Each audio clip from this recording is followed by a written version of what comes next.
as iemand na jou toe kom, en hy breek jou af, en hy sê, moet dit nie persoonlik vat nie. Op watter ander manier moet jy dit vat? So, mindset is baie belangrik, en op die sosiale media kry mens baie terugstoot, pushback. En wat jy moet doen is, jy moet die energie wat na jou kant toe kom, vat en dit in 'n positief draai. En dit is hoe ek al vir 6 jaar hierdie video's maak. Dankie vir elke persoon se ondersteuning op die TikTok kanaal en die Facebook en YouTube, Instagram.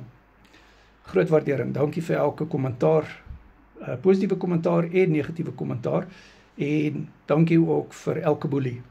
Ja, want ek het elke boelie se energie gevat en dit gesteel en dit positief omgedraai vir 'n wen.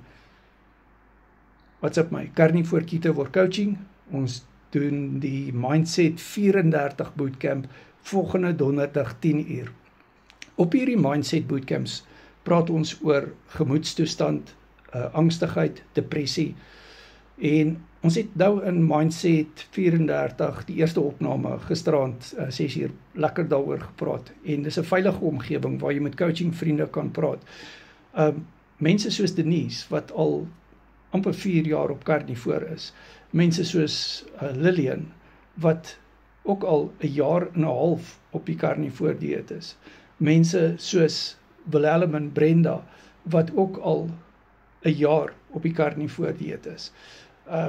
Dit is die mense wat jy wil ontmoet op hierdie bootcamps. Mense met ervaring, mense wat weet waarvan hulle praat, mense wat Afrikaans praat en met wie jy kan assosieer en artikuleer. Jy word soos die 5 mense met wie jy die meeste assosieer. My nommer is in die bio, WhatsApp my.